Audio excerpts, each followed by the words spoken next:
Hello and welcome to the latest episode of the Responsible Edge podcast with me, Charlie Martin, co-founder of the Anti-Greenwash Charter.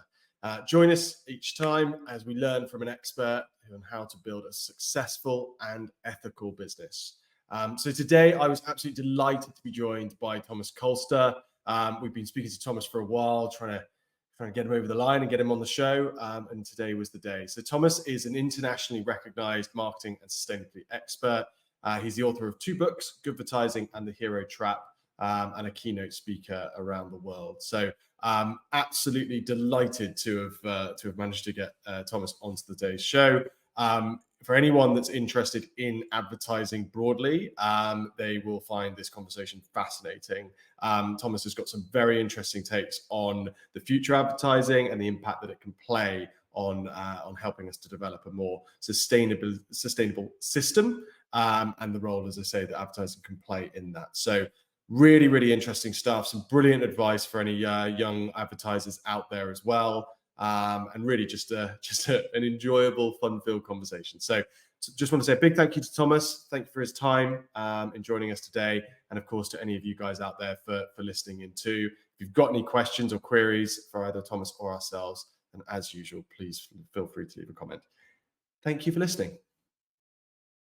Thomas, first of all, I just want to say a big thank you for giving up some of your time on this Friday morning to join us for an episode of The Responsible Edge. We are absolutely delighted to have snaffled you pre-can and getting you in here for a conversation with us. So thank you for joining us. I mean, what possibly could I do on a Friday besides talking to you? I mean, it's Friday. It should be fun, and this is a fun topic to talk about. So I'm looking forward. Excellent. Is out of you're a fairly prolific podcaster. We'll go into learning a little bit more about you and your background in a minute. But is a Friday normally a good day to podcast in your experience? Oh yeah.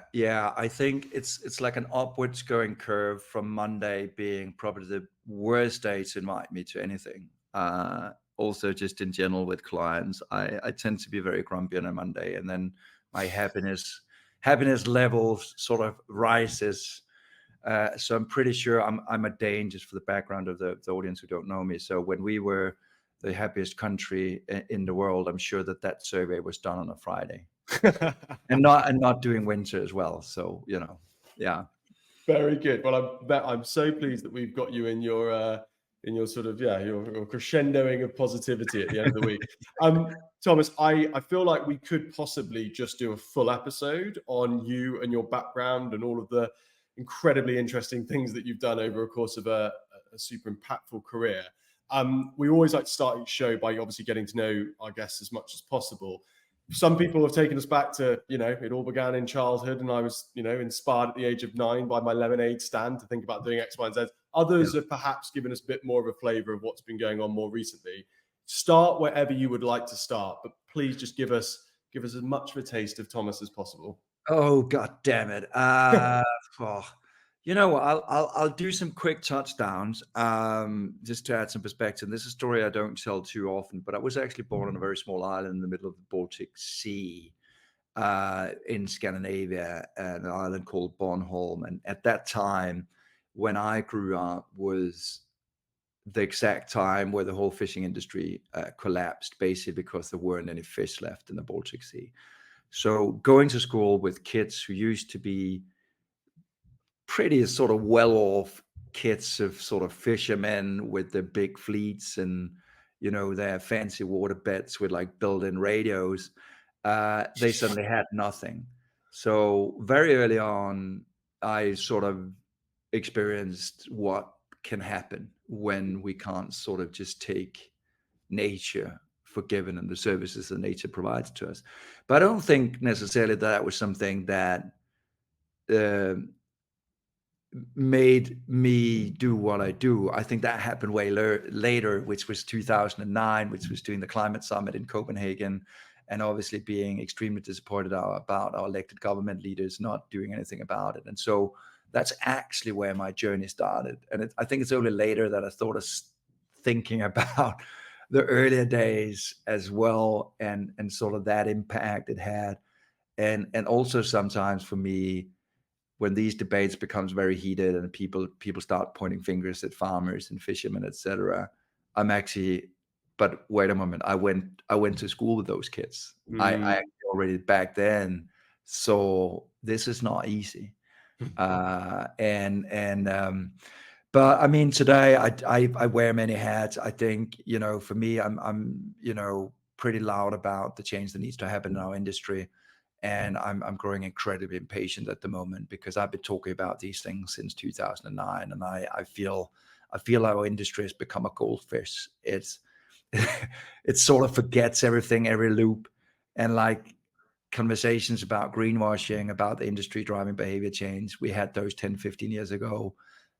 And we're back at it, and shit all nothing have happened except I think Antonio Guterres said it pretty well, the UN General Secretary right now, sort of riffing off AC/DC and saying we're on a highway to climate hell. So that's a new updated version. So I think there's a lot of pressure on us as an industry, to be honest. Thomas, I love how we started on, your positive Friday morning. This is the best time to podcast, and we've hit climate hell within the first 5 minutes. We've already got some headlines to pull from that. I want to get a little bit specific about your timeline, though, just for our listeners to really understand, because I think your journey, if you like, in terms of the different hats that you've had on over the course of your career, is a fascinating kind of insight into kind of that growing impatience that you can see through the work that you've done. Can you just take us back, though, to higher education, maybe first jobs, like when you set up your agency? Just take us through all of those kind of Yeah, the interesting thing was I never really wanted to work in advertising. It kind of happened. I dropped out of university. What were I you think doing at university, by the way? studying international humanities. I didn't really want to do that. I wanted to study rhetoric, and for some weird reason, I didn't fill out the papers the right way, and I didn't get in. I had to wait for a year, or whatever. But so I was suddenly seeing myself studying international humanities and French and English. It was so boring, and I had way too much energy. I was dating a girl at the time whose mother worked as a copywriter at an agency, and she always saw that I was scribbling on stuff. Writing manuscripts, writing, short novels, all this stuff. And she was like, why don't you just sort of go and work at an agency? And I wasn't sort of really drawn into that space at all. And the first book I read was Ogilvy on Advertising, a good old classic. Good I still remember there's one picture in the book. It's like a black and white photo of his massive castle. And then I think the copy underneath the picture says, and yes, that is my helicopter. And I thought, if nothing else, I can go and work in advertising, earn shitload of money, and then do what I really want to do. And I think so. That was my early way into advertising. So I knocked on some doors. I got in, which I think is a very important point today, where everyone and quite a few people coming into the industry is very sort of school traditional. Educational way into advertising, which I think is a terrible shame, because we need the odd ones in our industry. And Thomas, sorry, I'm going to interrupt you there, because I think that's fascinating, and I don't want to not pick up on it. Is that because, and again, this might be, tell me if this is just not the case, but is that because the odd ones are the ones that can ultimately come up with the different ways of being creative in the advertising space, that can come up with those ideas and those strategies that might actually create significant change, as you've alluded to before?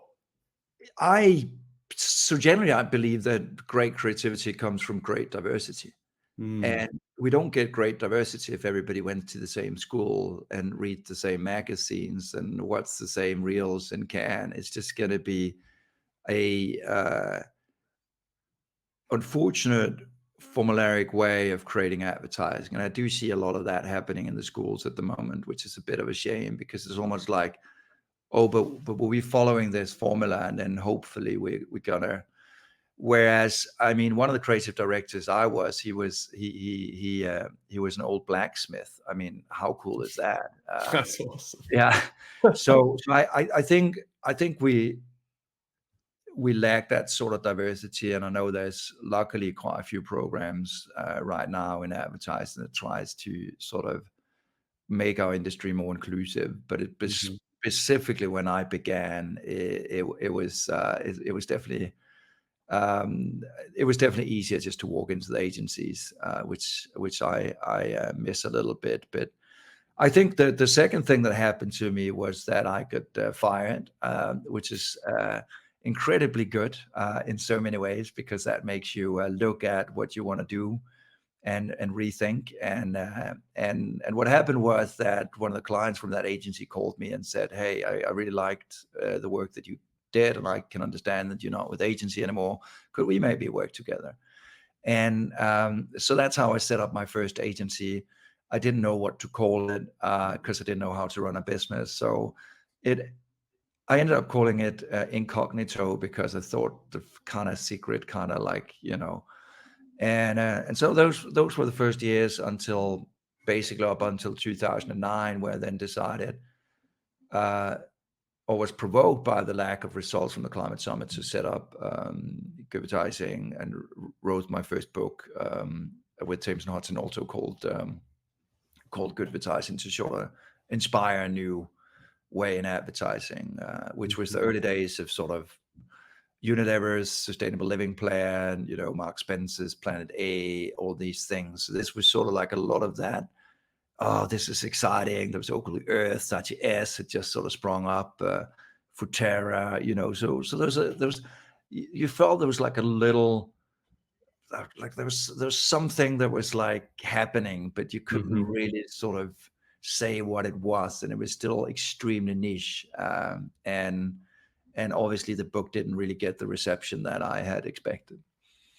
And so I was going to ask you, but it's fascinating that so you're running Incognito up until 2009, and then what was it? You mentioned that the inspiration behind Goodvertising, but just talk us through. And I know we're not necessarily got time for a full book review, but just give us a flavor as to what the observations were, and what the kind of key assertions were that you put into that book. I mean, admittedly, it was a bit of a naive book in the sense that I think the opening line is something like, "I hate 99.9% of advertising," but I think what I saw at that time was there was a certain kind of different advertising that emerged that I actually really liked.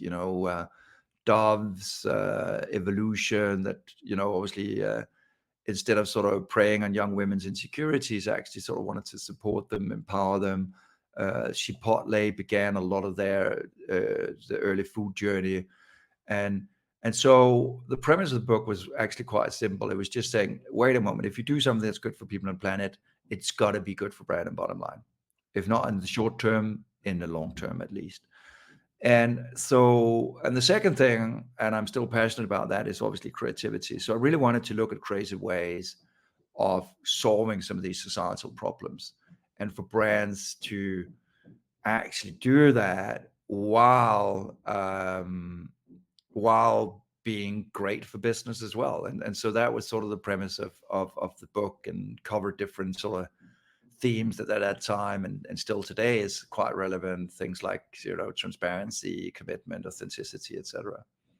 And at that moment, as you've alluded to, there was a real optimism from your perspective, and certainly in terms of the organizations that were around. Just talk us through what happened, in terms of your experience of the agency and obviously the book, etc., as you moved into the 2010s and onwards. Like, what I think it's a leading question, but perhaps expectations didn't quite live up to what you were hoping for when you started Goodvertising. Yeah, I mean, I had to lay off staff, which was very sad, in the sense that there just wasn't enough clients around for that type of work at that time, unless I wanted to go into more like reporting and stuff like that. I didn't want to touch that. I wanted to look at it sort of from a brand creative innovation perspective. So the early years were tough, and it was only if you look at it, the D&AD, which is a big global award organization, I mean, they inaugurated their white pencils in 2012, 2013, I think. So we're just at the very beginning of the sort of industry waking up to a lot of this stuff. And I got a lot of folks who didn't understand at all what I wanted with that book at all, and why it mattered. So there was a bit of pushback at that time, definitely. But the How did people, you, Thomas, how did that feel? Because, Incognito is a successful agency. You've had this moment of kind of inspiration. You've then taken the fairly brave decision to stick your head above the parapet, really, and say, this is not on, our industry can do better. I want to be part of that kind of positive change. Yeah. What was it like from a personal experience of not having maybe that initial response that you were hoping for? uh, obviously, from a sort of agency's point of view, it was, not that fun in the sense that also a lot of the assignments that we got was not as fun as they used to be, to be honest. And the budget's definitely not as big as they used to be. But I think what sort of kept me going, and I think whatever you kind of do in life and whatever you do in terms of creativity, and especially in the world of advertising, is that the key thing is never to say no for an answer, and you just need to keep banging that door. And so in some ways, it actually more or less made me even more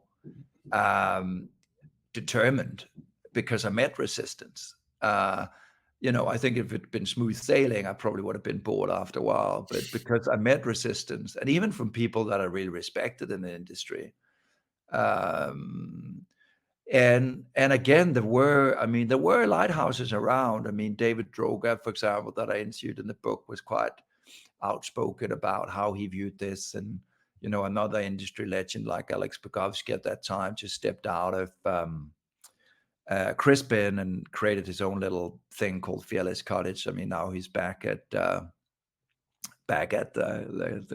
Crispin powerhouse again. But there were some of these legends who I really looked up to, who was also sort of getting this, and I think that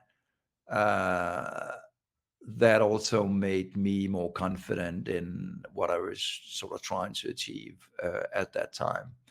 But yeah, there was it kind of felt like one big talk club. So everybody wanted to drink coffee with you, but very few people wanted to write checks. That is a brilliant headline. I love that. I was expecting juicy, well-poised headlines with an Yeah. appetizer of your ilk, Thomas, but yeah, they're going to be loads in this. Okay, that's the experience around that kind of early 2010s, but talk us through kind of what's happened since. Like how have things changed? How have things not changed? Like, give us a flavor of your perspective on where advertising got to in light of the last 10 years or so. Yeah, it's kind of weird, right? I mean, the momentum and the possibilities, and where we could have been now if more had acted on it faster. I think in some ways it's been like one step forward and three step backwards all the time. So as I said, like I kind of feel like the industry is just sort of like goldfish, just chasing that next trend. And it's a bit unfortunate, because what's sort of stopping the progress right now is the industry's inability to create any sort of long-term vision when it comes to pretty much everything. And which is disappointing for an industry that is creative, that talks about leadership, that talks about purpose, that it doesn't have just a resemblance of purpose when it comes to what it views its role in society. So it's almost like, we don't really have any responsibility per se. We can't really, and so that's disappointing. I mean, obviously, if you look at brands, a lot of brands have rushed into this space, and which provoked me to write the second book, The Hero Trap, in fact, because suddenly everybody sort of emerged as sort of some sort of messiahs or Greta Thunberg that sort of wanted to rescue us all from ocean plastics or whatever else they put their voice behind. And so suddenly I felt that they again just treated this as a trend and not as something that fundamentally was changing anything. They just rushed into it, started talking about it, used it as a little advertising gimmick to like say, okay, maybe young people care about the climate. Let's see if we can give them a little bit of a green splash on this project, and then hopefully things are gonna move and move forward and be smooth sailing. So we're at a really sort of interesting point in time right now, because I feel people are becoming a little bit fed up, especially global north and especially sort of Northern Europe. People are becoming a little bit more fed up with a lot of that stuff. And so even though it's so incredibly important that we start thinking about the products that we buy, how we consume all these things, I kind of feel almost like people are just like, we've had enough. We've seriously had enough. Is there a sense, so from my experience and limited experience with, especially with the work we're doing with the charter, that very much rings true. Do you feel like there's almost like an apathy that's developed with the typical consumer, that we've just heard so much information? I mean, we're going to come on to talk about today's focus of the article. There's so much information that we're trying to take on board, so many messages we're trying to understand, and an underlying distrust based upon a series of instances where essentially claims and initiatives proclaimed to be important and purposeful by organizations have borne out to be nothing more than, as you've alluded to, the goldfish chasing the next trend. Yeah. Is that a fair synopsis?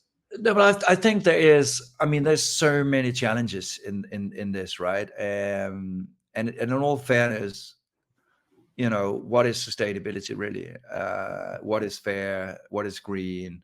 And these it's almost like you're chasing a rainbow. So every time you kind of think you're there, you thought you had sort of figured out diversity, but now it's sort of not just LGBTQ, now it's LGBTQ plus. So it's a constant moving agenda. Mm-hmm. And, maybe we're dealing with some real inherent issues. Can a multinational ever be sustainable? I mean, if you look at the typical list of most sustainable companies in the world, what a bunch of bullshit. I mean, honestly, like IKEA, fast furniture, sustainable.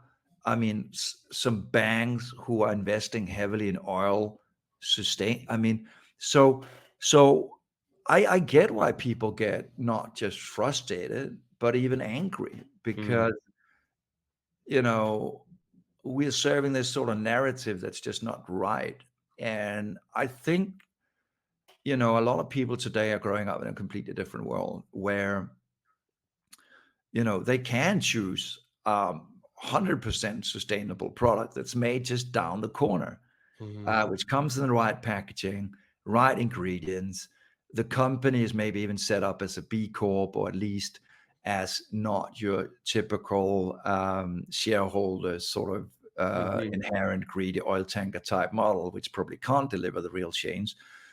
And when you have that choice, and I sometimes in the book I talk about this, and the Hero Trap I talk about this, that just in Denmark we have so many amazing ice cream makers that, like, it's organic.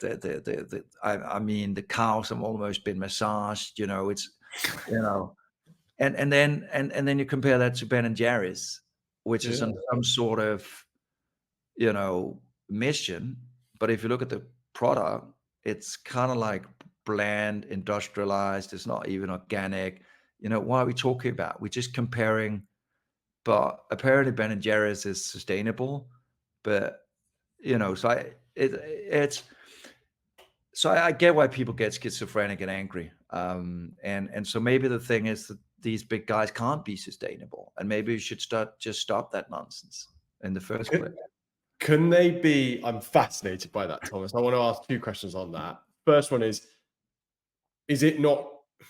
And again, I think almost as I'm asking this, I'm knowing what your response is going to be. But is it not good enough to be more sustainable, to be moving the dial in the right direction, even if that direction isn't the ultimate outcome of, in that Ben and Jerry's example, being as sustainable as the local ice cream maker that you might choose to engage with, that is far more sustainable? Is that not a fair observation? you know, I applaud people who want to change. Uh, for sure, I do.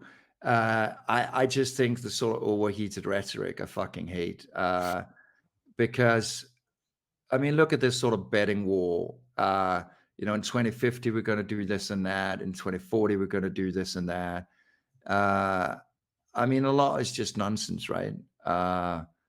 And so I feel we need to take a much more human-centric approach to this. We know people want to live sustainably. Is it really that difficult to kind of help them on that journey instead of just sort of shouting up about all the great stuff that you're doing? And I think that's my primary issue at the moment. It is that these brands are more sort of fixated on putting on the hero cape than actually just delivering simple green choices for people out there. And I think that's the primary challenge, because yeah, sure, a lot of these companies are kind of like oil tankers, and it does take time to change the course. The one thing they forgot was I and everybody who's listening today actually have a choice. It's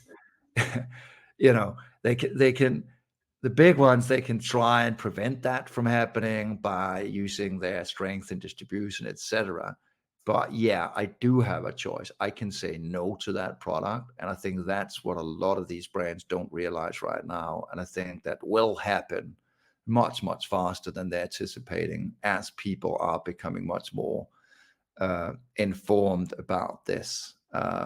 So I think there's a real challenge to a lot of these sort of business models that are just kind of too heavy to change. Mm. And what and I classically, as expected, talking about you and your view of the advertising industry was going to take Rob way more time than I was hoping for, but or expecting. But let me ask you this last question: in terms of advertising, and Yeah. we've had conversations before with people where we've dissected the Havas decision to work with Shell at the end of last year and all of the fallout that came from that. What role, in light of what you've just described, are those big macro challenges that we have in terms of these models of these big companies, these oil tankers that aren't shifting particularly quickly and are just paying homage to the whole notion of sustainability?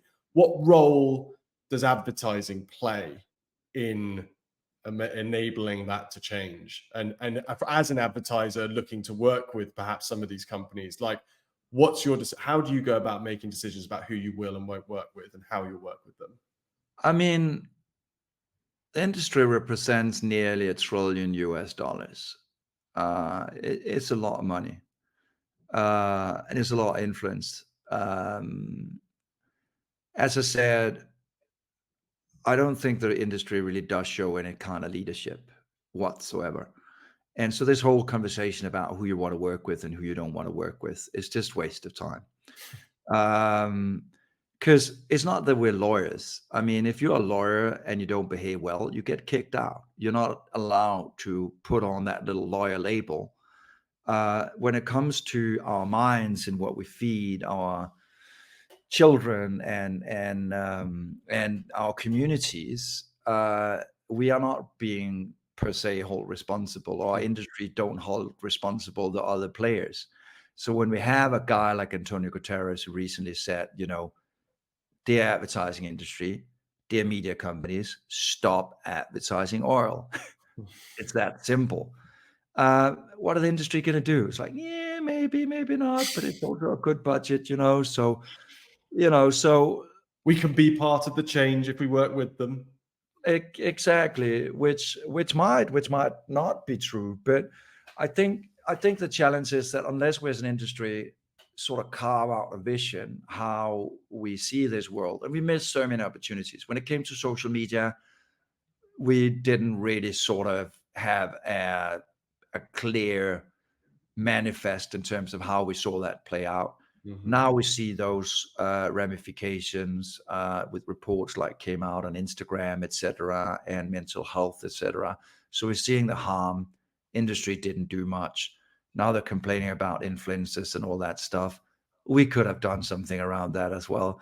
So there's so many times where we just sort of lean back and sort of kind of mirror what's happening in society, but we don't want to show the kind of leadership that I think is fascinating. And the type of brands that I love are those types of brands. I mean, if you look at something like all the way back to the early days of Apple when they did the 1984 ad, which was setting out a completely different agenda to what else was happening in the personal computer space at the time. That's an inspiring piece of work. When Chipotle in 2010 set out as a fast convenience store and said, wait a moment, we can actually serve food that's healthy, that treats animals okay, that treat workers okay. That's actually possible. Let's try and imagine that. Let's try and cultivate a better world. That's leadership.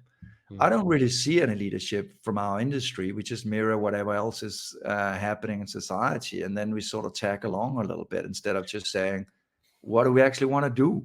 I mean, how do we want to raise our, how back in the days, I mean, I grew up in a country where there was only one public TV station to begin with. So there was almost this sort of idea about public service that you also have in the UK with the BBC. I sort of miss those days where there actually was responsibility and accountability. I miss those days where every goddamn agency who did an ad had to write their name on it.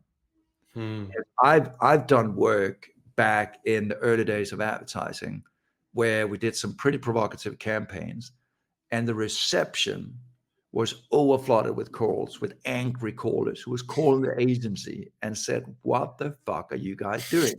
I love that because it's accountability, and we don't have that anymore, and so I just think we're wasting a lot of time on discussing what and who can work with what, unless we as an industry go together, we cannot go further, and we'll be, kept bickering like this little sort of kindergarten that can't agree on anything and just start throwing toys at each other. That is absolutely fascinating. The term that comes to mind is gun for hire. Essentially, advertising industry positioning it as and perhaps on your point about accountability, a hidden sniper for hire. Essentially, Yeah. Don't want anyone to know about the people behind it, and we want to ultimately just charge ourselves out to the highest bidder to present whatever messages they as an organization want us to. Yeah, but it's just weird, right? It's a hitman with a halo, and it's just like such a contradicting image, and so I think we just as an industry, we're still a fairly new industry, but I think we just need to grow up and take our responsibility seriously. That's the thing. I mean, look at what happened in Hollywood recently. In terms of AI and some of the demands that they put forward. Oh yeah, they said we're not going to work. We're not going to work until this is resolved. And yeah, I know that's probably not the best trick in advertising because people are just going to be, yeah, finally no advertising. But I think still that we do have we do as an industry do have quite a significant power, obviously, in terms of driving GDP growth and all of that stuff, which also comes with negative side effect of overconsumption, etc. But I think as an industry, we just need to sort of take that leadership. Yeah, grow up, exactly. Thomas, as I mentioned, that was super, super interesting, but we have gone way over where my normal sort of initial segment was. I genuinely feel that if I'm not totally unperturbed by having the conversation that we've had today, I'd love to get you back on to dive into all other areas relating to Thomas Kolster and your other sort of takes on things. I do, though, want us to move on, if possible, and just introduce to our listeners the article that we'd sort of discussed before the show. You mentioned overconsumption there in your last answer. So perhaps could you just give a little introduction and flavor and perhaps pick out any of the particularly salient points for you in terms of the article that was shared? Yeah, I think one of the, and again, I think it comes a bit back to the sort of leadership conversation as well, and it's to a certain degree, which is obviously, the impact of digital advertising, which is of course one of the more growing media types, if we look in terms of how people actually spend their media money, and what is the environmental impact of that, and again, finally, I do actually see some discussions around sort of carbon footprint, et cetera, which is amazing in our industry. So that's good. Mm. That is at least showing some sort of maturity. But again, I kind of feel a little bit like, uh, a zebra just gave birth to a lion. Um, you know, I, when we look at AI, when we look at all these emerging tech, when we look at all these tech companies, how the hell are we expecting this to go well? If we don't put up any guardrails, if we don't start raising this cute little lion cub in a sensible manner. So we, every time, and I'm not I'm not one of those guys who'd be even comfortable calling me an expert in terms of AI, but I do actually at the moment try and say yes to as many AI conferences as I can, because I'm curious and I really want to learn. And so I think again there is a massive responsibility in terms of what can be done, what should be done. Are we just sitting and waiting around for a European Union who can't put together any sort of consistent um, um, legal framework across all the countries? So right now it seems to be like up to every country to sort of find out its own way, its own guardrails. And again, as an industry, why don't we do that globally? Why don't we come up and say, this is the way we view it? We think that in the long term, uh, if we can create a positive digital environment, Mm-hmm. if we can create a digital environment that is not harmful to our planet, or at least where we try and reduce those harms, I think that's a good starting point. So it's not like it cannot be done. I mean, there's so much technology out there. There's so many ways that this can be solved. But yet again, we just sort of lean back and let the technology do what the technology wants to do. So the line is there and growing up. Which sort of references back to your point about social media and the point at which social media came on the scene, if you like. We had an opportunity to say, right, how do we want to utilize this medium? But instead we just let the thing, run off and develop itself into whatever form it wanted to look like. Let me ask you though the question, Thomas, about, this is for me the uncomfortable truth about what this article represents. It's Yeah, this whole idea that at the very core and heart of advertising, marketing, sales, yeah, promotion is stimulating consumption. yeah, And at the very heart of stimulation of consumption are inherent environmental issues. yeah. How do you square that circle? How do we get around, or how do we address that issue from an advertising and marketing point of view? Yeah, and an amount of tools that are getting even more sophisticated when it comes to digital. Mm-hmm. I mean, I don't think we as an industry have ever had such uh, impactful weaponry at our disposal to target people with, Yeah. and and again, that sort of deserves and demands guardrails in terms of how we want to see our data, in terms of mental health and all of these things. And then obviously in terms of how that sort of drives consumption and overconsumption, how our industry wants to respond to that challenge, Mm. for me is interesting, right? Because I I see our industry as perfectly well equipped to building positive brands.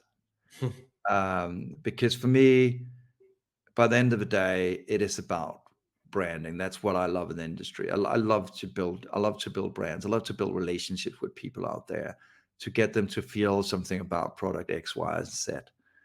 And so in that sense, we have a massive, as Antonio Guterres said, yes, it was last week, I think, where he also encouraged us to think twice about sort of advertising oil. There are certain things where we as an industry could again show some sort of leadership. Mm. Um, and so what's sort of fair, what's needed, what do we need to push?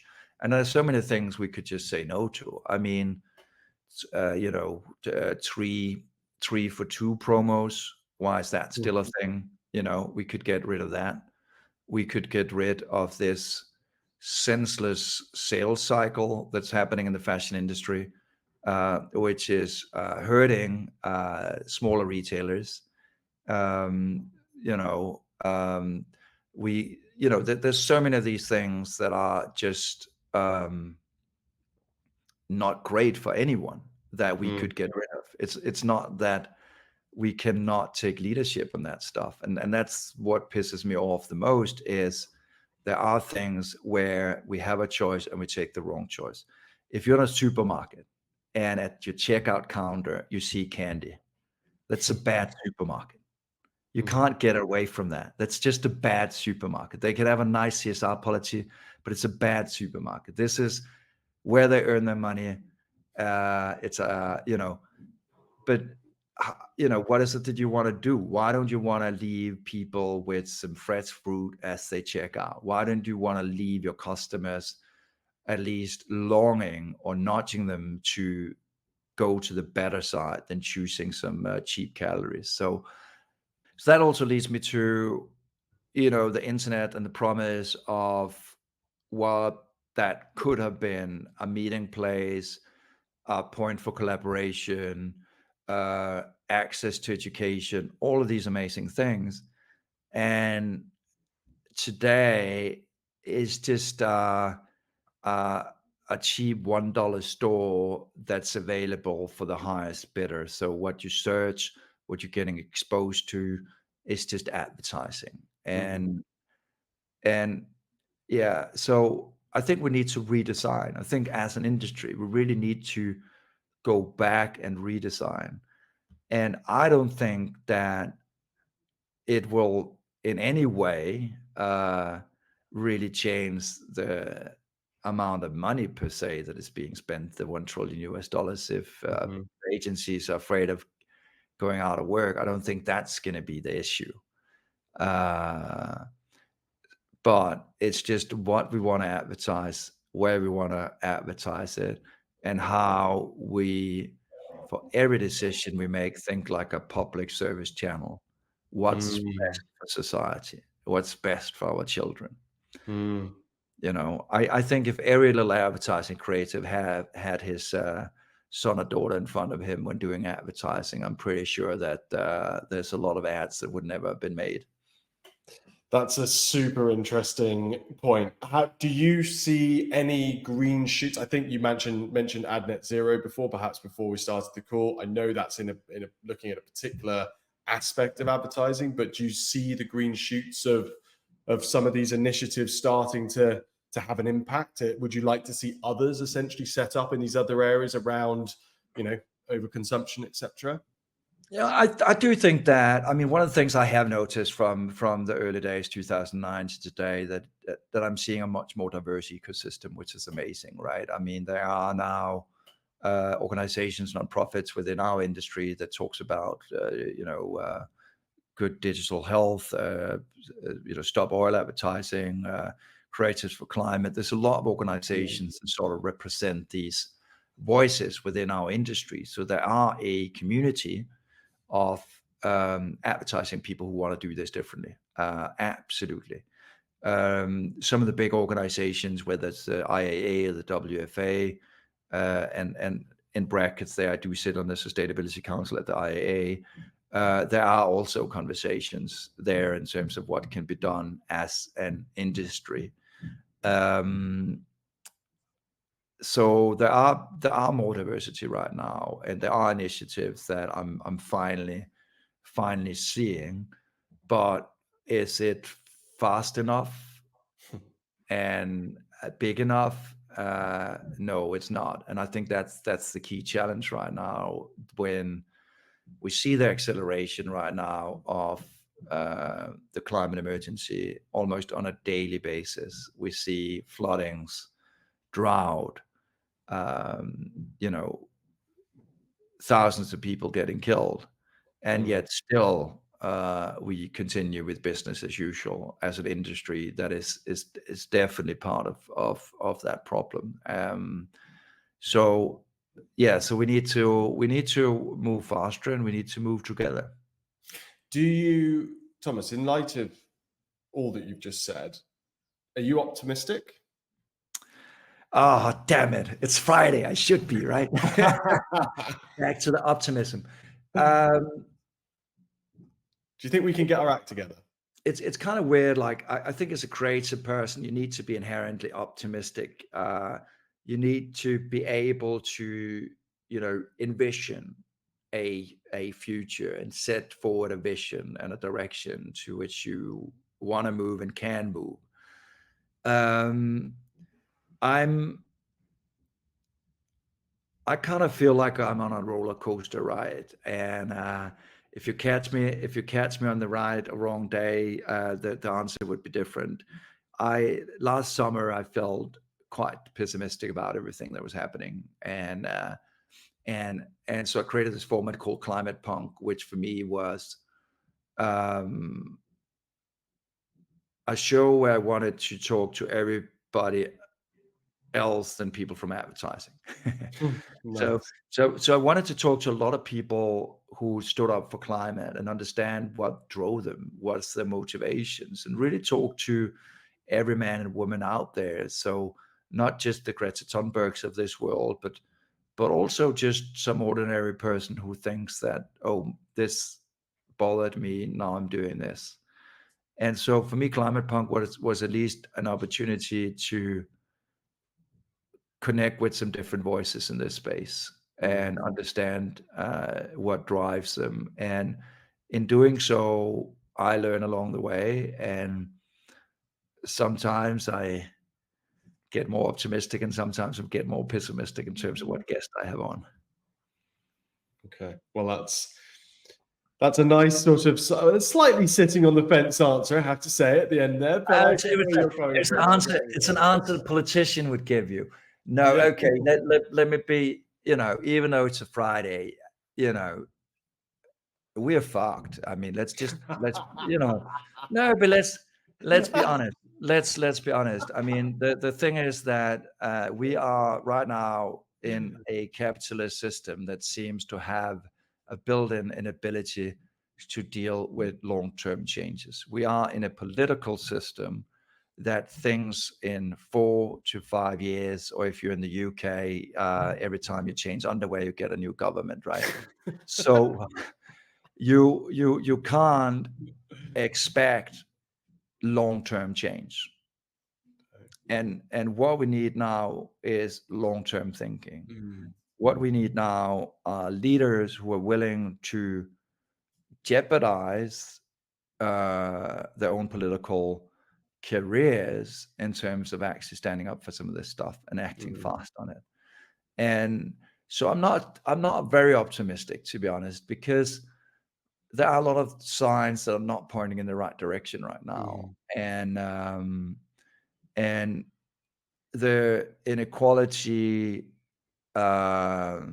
and the levels of destructions that we're seeing right now hits both rich and poor, for sure. But if you're in the global south, there's no one to call. A flooding is hitting you, you're stuck in southern Mozambique or whatever. It's a nightmare. It's a living hell on earth when that stuff happens.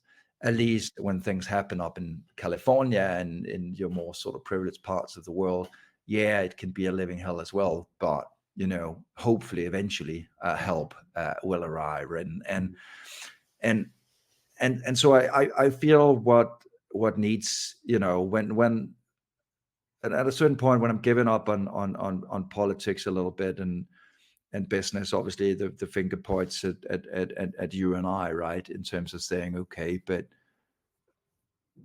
and I think that's the main point, and the end point in my book is basically saying that we get the politicians we deserve, and we get the brands that we deserve. So I think it begins with shopping more sensibly, which is a thing we've been talking about also probably since the 50s, or even probably since since before that.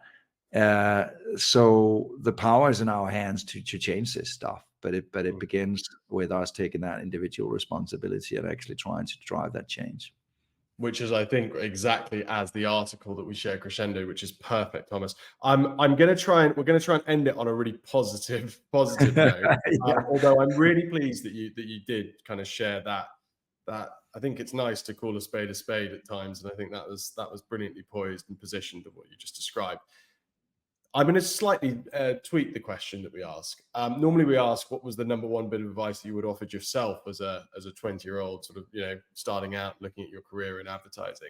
In light of our conversation now, I want to tweak it slightly and say, what would you advise the young advertiser, working their way into their first agency or their first role, thinking about, all of the issues that we've discussed today and the influence that they could possibly have in helping to move the dial in the right direction? What would be your advice to them? The amazing thing about being in the creative industry is that boldness in the long run will win. And so keep banging on those doors. Don't take no for an answer. If you believe in something, keep fighting for it, because there's other people who are going to believe it as well. And I'm absolutely sure that if you're a young creative and you do passionate work in this space, it's going to inspire other folks. It's just keep pushing.